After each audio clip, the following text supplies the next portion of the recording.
ಅಂದರೆ ನಿಮ್ಮ ಕರ್ಮಗಳೆಲ್ಲ ಮುಗೀತು. ಮಕ್ಕಳ ಹೆತ್ತರಿ, ಮಕ್ಕಳಿಗೆ ವಿದ್ಯಾಭ್ಯಾಸ ಕೊಟ್ರಿ, ಮಕ್ಕಳಿಗೆ ಮದುವೆ ಮಾಡಿಕೊಟ್ರಿ, ಅವರವರು ಸಂಸಾರವನ್ನು ಮಾಡೋ ಒಂದು ಸ್ಥಿತಿಯನ್ನು ನಿರ್ಣಯ ಮಾಡಿ ಕೊಟ್ಟುಬಿಟ್ರಿ. ಮುಗೀತು. ಹೆಂಡತಿಯನ್ನು ಫ್ರೆಂಡಾಗಿ ನೋಡಬೇಕು, ಅಕ್ಕನಾಗಿ ತಂಗಿಯಾಗಿ ನೋಡಬೇಕು, ತಾಯಿಯಾಗಿ ನೋಡಬೇಕು, ಅಷ್ಟೇ.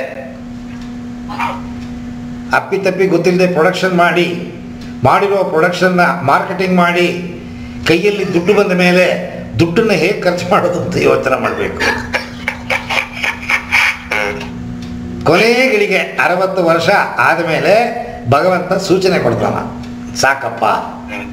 ರಿಟೈರ್ಮೆಂಟ್ ಅನ್ನೋದು ಸಂಪಾದನೆ ಮಾಡೋದಕ್ಕಲ್ಲ, ಕೆಲಸದಿಂದ ಮನೆಗೆ ಬಂದು ಕೂತ್ಕೊಳ್ಳೋದಕ್ಕೆ ಅಲ್ಲ, ಭಗವಂತನ ಹತ್ರ ಹೋಗೋದಕ್ಕೆ ಲೈಸೆನ್ಸು, ಪಕ್ಕಾ ಲೈಸೆನ್ಸು.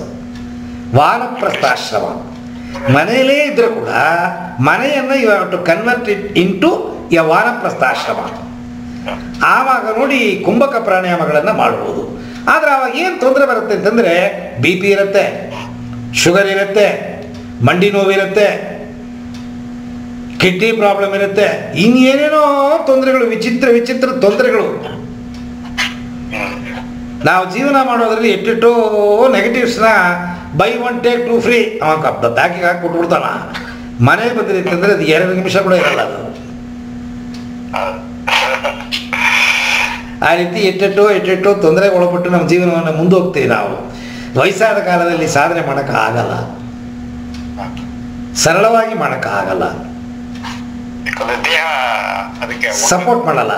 ಅದಕ್ಕೇನೆ ಗುರುಕುಲಕ್ಕೆ ತುಂಬ ಬೇಗ ತಗೊಂಡು ಬಿಟ್ಬಿಡ್ತಾರೆ ನಮ್ಮನ್ನು.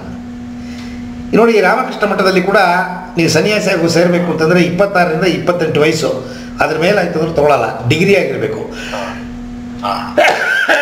ಮೊದಲು 2ನೇ ಕ್ಲಾಸ್ 3ನೇ ಕ್ಲಾಸ್ ಹೋದವ್ರನ್ನೆಲ್ಲ ತಗೋತಾ ಇದ್ರು.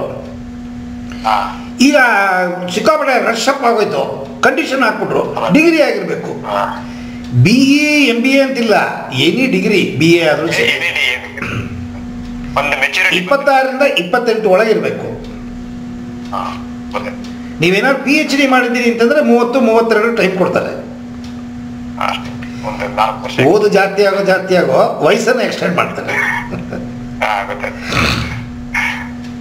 ಸೊ ಇದನ್ನೆಲ್ಲ ಕಲಿಯೋದಕ್ಕೆ ತುಂಬ ಆರೋಗ್ಯ ಬೇಕು, ಮನಸ್ಸಿನ ಏನು ಹೇಳೋದು ಶಿಸ್ತು. ಅವ್ರು ಹೇಳಿಕೊಡುವ ವಿದ್ಯೆಗಳನ್ನು ಕಲಿತು ಮನಸ್ಸನ್ನು ಸರಿಯಾಗಿಟ್ಟು ಹುಚ್ಚಾಗ್ಬಿಡ್ತಾರೆ.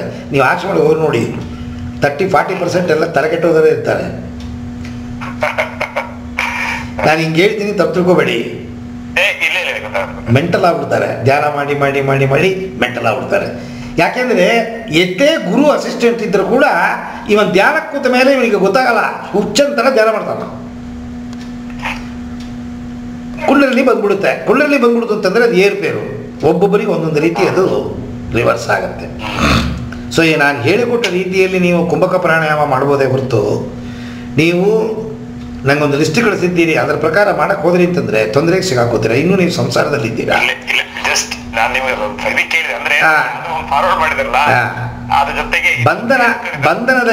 ಬಂಧನದ ಬಿಡುಗಡೆ ಆಗಬೇಕು.